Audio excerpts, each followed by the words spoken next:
Hey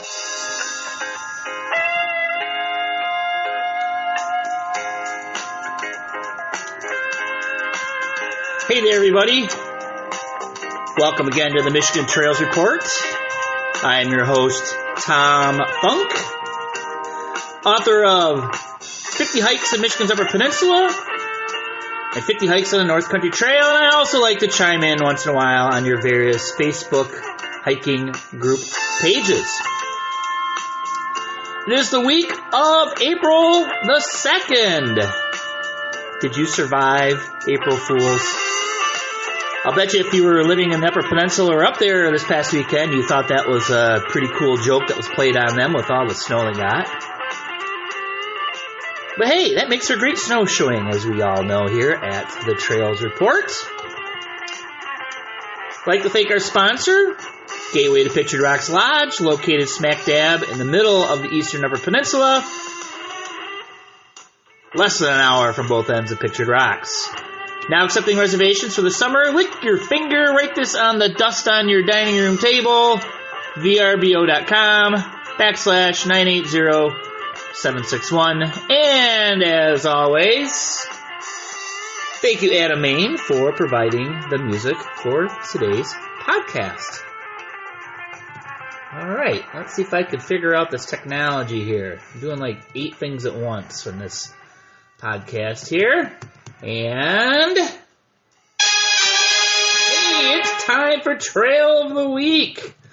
We are back to a land conservancy, and let's head on down to Grand Junction, Michigan, Van Buren County, to the Jeptha Lake Fen. This one is not in all trails. This is a remote trail out in the boonies, and it is in southwest Michigan, and not many people live out in this neck of the woods. It is the trailhead is on the end of a little used gravel road. It's at the end of 48th and a half Street, and you take that north from 24th Avenue.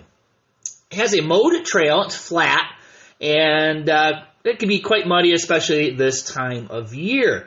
The trail goes down a lane to views of lower Jeptha Lake, and the trail continues along a forest edge and ends at a boardwalk that offers close-up views of the fen. And it's, you're out on the boardwalk, and that's a good thing because these fens are pretty delicate, and it keeps you from wandering around and ruining things.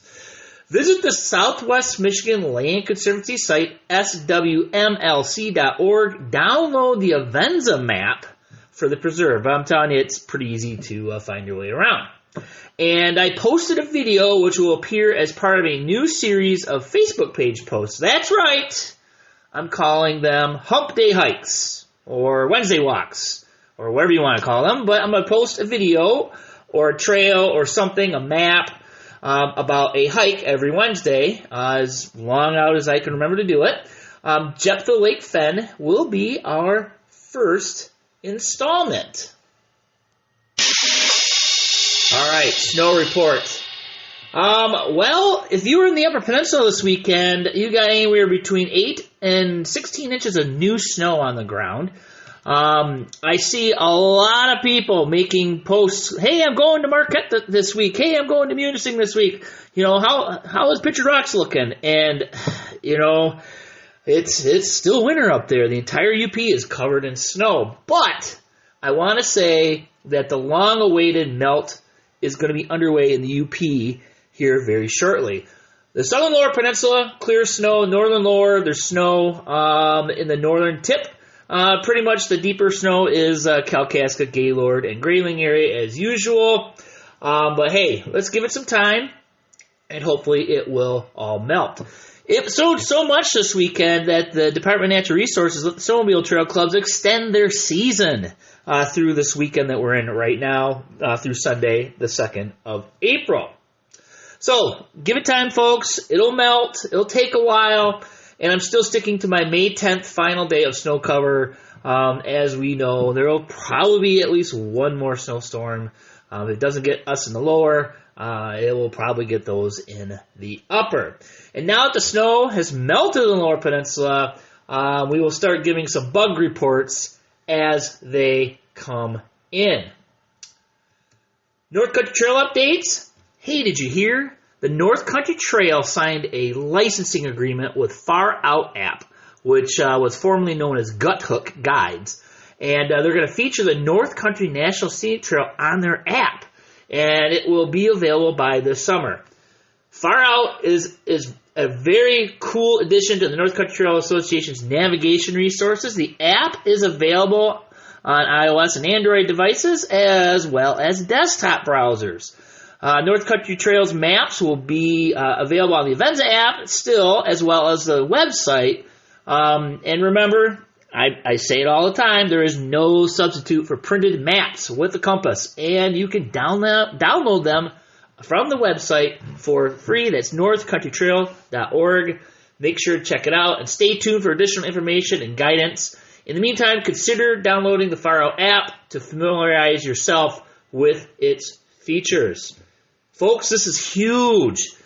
The other long-distance National Scenic Trails have a relationship with them, and one thing they do on the Appalachian Trail is match up hikers with transportation. So that's a very cool thing. So stay tuned. I'll watch this very closely, and while you wait, download the app. Check it out. Okay, so I saw on the Altran group page, which is for the backpackers, it posted information over the weekend reminding everyone that H58 is a snowmobile trail for about half its length until the end of snowmobile season, which just ended. But they don't start running service until May 1st. And this is because winter lingers well into April most years, and in some years into the beginning of May. The road commission, the park staff, and locals will start clearing debris on May 1st. Debris, their words, not mine. But if there's a massive snowdrift across the road, they're going to let it melt. They're not going to remove it. I backpacked Pictured Rocks in early June once, and there was still ice in Lake Superior. The black flies were thick, mosquitoes were horrendous. You are truly a brave and tolerant soul to hike in the UP in May or early June. And then I went and scrolled down and looked at all the postings, and people are like, hey, how come you're not running in April? Hey, I want to go up there now. I even saw some reservations for sites in next week. So hopefully they bring their snowshoes with them. Hey, I haven't pontificated in a while, and, well, how about a manifesto? Well, okay, I won't go that far, but last week, a Facebook friend sent me into orbit about a discipline I have subscribed and lived to, shaping my career around as well. And he basically thought I was overreacting, and what I was talking about was no big deal. What is this discipline, you ask? Well, it's called ecophobia. Ecophobia is what happens to children when we share with them complex, scary information about the environment at too young of an age. As a career outdoor professional and educator, managing and leading countless passionate persons into the field of conservation, they've all heard me say a million times, no bad news before 6th grade. What's the big deal, you ask? Well, young minds, they can't handle these complex and abstract topics like rainforest destruction, climate change, extinction, coral bleaching, you name it. We're telling our kids at too young of an age, and it's essentially freaking them out, and it distances them from wanting to care about nature, because it scares them now because we've told them all these horrible things. And this has manifested itself into psychological disorders now. We're now offering counseling for young adults and children to help them with, as my friend said, quote unquote, an existential climate crisis, as if a meteorite is hurling towards the planet and we're all going to die. My current gig that I'm in right now, we don't call it ecophobia anymore. We call it catastrophophobia. And there will be none of that with our conservation education programs where I'm working now. And since you are listening to this podcast, I can only assume you enjoy the outdoors, and you are part of the solution, and I encourage you to share your passion of the outdoors with children and others. By bonding with nature and enjoying it, you tend to preserve it. If a young child asks you about, ocean acidification, coral bleaching, or whatever, or about the latest train derailment, whatever, the best course of action is just essentially tell them yes, it's sad that this had happened, but adults are working on it to make it better. And that's all you need to tell them. And as they get older, you can divulge more information, more complex concepts. But don't tell me you have a duty to scare the crap out of young children, because it's isolating them from caring about nature, and that's probably why I'm having a real hard time hiring biologists and naturalists in my current gig, because they're just not out there. I was in college before I learned about any bad news about the environment. I spent my childhood exploring the outdoors, and my parents never tormented me with these complex, abstract issues that I had no control over. I mean, I was going through, DDT and PBBs and the Vietnam War and all kinds of stuff. Didn't know a thing about it until I got to college. Instead of being hopeless, which is what we were making our children feel when they can't process this information, we have, have them spend time outdoors and have them develop a love of nature, so when the time comes, they have the hope that is necessary and the cognitive ability to deal with these complex issues. So, thank you for listening. I didn't see any new North Country Trail 100 accomplishments this week. I see a lot of people are like in 50, 60, 70 miles. So I think that's pretty cool. All right, let's see. We're going to do a new segment to the podcast, and I'm going to call this After the Hike. And I'll highlight something food-related to do after you've hiked, and many hikers like myself like to imbibe on a cheeseburger and maybe an adult beverage after hiking. So let's highlight some of these places, because there's a lot of them out there. This segment to the podcast was actually inspired by my little sister, Julie. Julie is the general manager of the New Holland Brewery in Battle Creek. And I was curious, so I wanted to see how close they were to the North Country Trail, so I entered their address into the North Country Trail Planner. Yeah, did you know you could do that? Enter locations into the search, and you can see how close they are to the trail. Yeah, it's pretty cool. So I did that, and I found that they were 500 feet from the trail. Just turned down McCamley, and it's at the intersection of McCamley and Michigan. So there you go, another brewery on the trail. So check it out. I'll post a link on the Facebook page, and in the comments, hey, tell me a favorite eatery, preferably within walking distance of the North Country Trail. So I'm looking for hints and ideas. Otherwise, you're probably just going to hear about more breweries in the future. All right, let's see. This week in Michigan's Facebook pages, hikes and things like that going on. Michigan Hiking and Backpacking, Saturday, April 15th. We have a group hike at Yankee Springs. And as always, check out the Facebook pages, get the gory details there. I'm just kind of skimming over stuff here. West Michigan Hiking and Backpacking, Manistee River Trail Day Hike, Saturday, May 20th. Northern Michigan Hiking and Backpacking has a Manistee River overnight kayaking trip. That's in June 24th through the 26th. Scrolling down, Chief Noonday chapter, they have a pink full moon luminary hike, Friday, April 7th. So check that out as well. Spear of the Woods, they have a hike coming up Saturday, May 6th. Spear of the Woods May hike. Grand Traverse County has their weeknight hike. Next one is going to be on April the 14th. Bob East, way down there in Hillsdale County, Saturday, April 8th. Ooh, here we go. Second semi-annual brewery to brewery hike. That's on Saturday, April 8th. So, hey, that may show up in a future segment about after the hike. And they also have an Earth Day hike on April 22nd. Saturday, April 8th, the April group hike for the West Michigan chapter, North Country Trail. Gosh, there seems to be a lot more hikes being posted all of a sudden. This segment's taking a little while. Jordan 45 chapter, Saturday, April 15th. They have a Warner Creek to Dolbeski Road on the North Country Trail. That's a pretty cool segment. You should check it out someday. Hiawatha Shore to Shore, Saturday, April 8th. Hike between Salt Point Road and M28. It's going to be a snowshoe because I don't think that snow's going to melt. They just got like another 18 inches of snow over there. And didn't see anything on the Trail Angels page. And a random guided hike for the week. Kalamazoo Nature Center, Great Blazes, a bunch of short hikes in the Nature Center Thursdays, 1 to 3. Pre-registration is required. And, of course, become a member.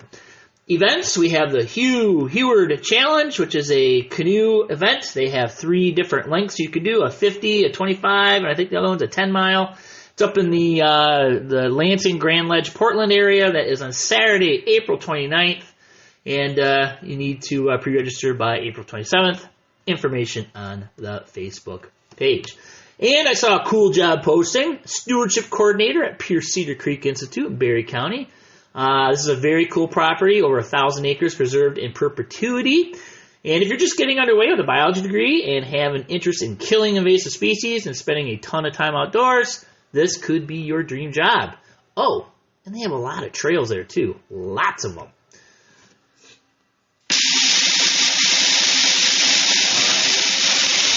For the reservation report, brought to you by MichiganTrailMaps.com. High quality maps, many of your favorite hiking trails, many of your favorite guidebooks, like mine, 50 Hikes at Michigan's Upper Peninsula, and 50 Hikes on the North Country Trail. Well, Pictured Rocks. Hey, I noticed something happened over the past week. Maybe it was snow melted, maybe there was a 60-degree day, but a whole mess of sites were snarfed up in June and July. Weekends, it's become slim pickings, and best to hike during the week, and you'll still need to be creative working around the fact that Chapel and Mosquito don't have much left to offer for available reservations. As I mentioned, Memorial Day weekend is booked. No more sites left for that Sunday. For the Independence Day weekend on the 2nd of July, there are 16 of the available 63 slots left. You may want to get on it. And Hurricane and 12 Mile, and I'm adding another campground. I'm adding Beaver to it. And they're the same boat as the others. So keep in mind that these are very popular. Beaver, Hurricane, 12 Mile. They're booked solid June through 6 months out. Reservations open at 10 a.m. And best to hover over your computer if you want a reservation at any of those campgrounds. Grand Island, well, it finally happened.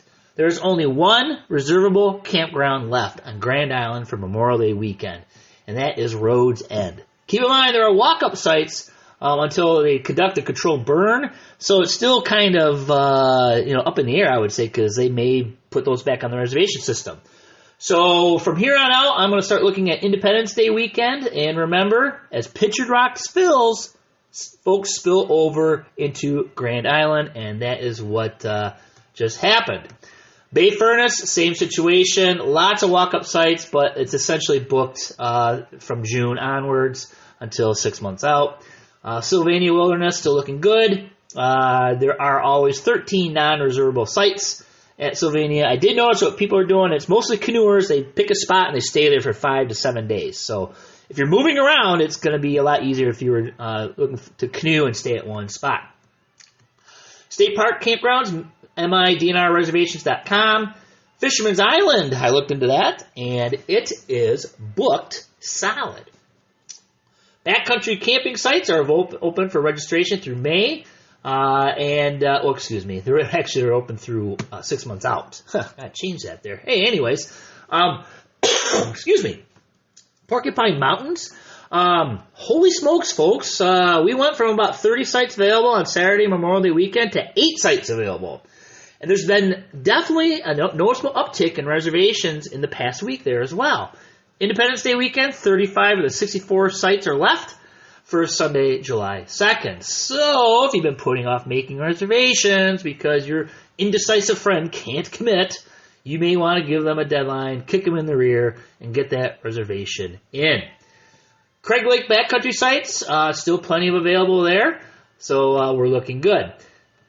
Isle Royal, a few Tuesdays are full for the Isle Royal Ranger, and there are some days with less than 20 spots available. So I'm going to say it, planning on using the Ranger, get on it, because all of a sudden, across the board, we've seen a lot of reservations roll in for these things. So including Isle Royal Queen, all Sundays and Mondays are full in June, with the exception of June 6th. Half the outbound dates are full in June, and there are not many spots left on those remaining dates. I see a trend. The snow melts. People schedule vacations. So if you're planning on these trips, get out there and please make your reservations so you're not disappointed. Weather forecast. Hey, Marquette.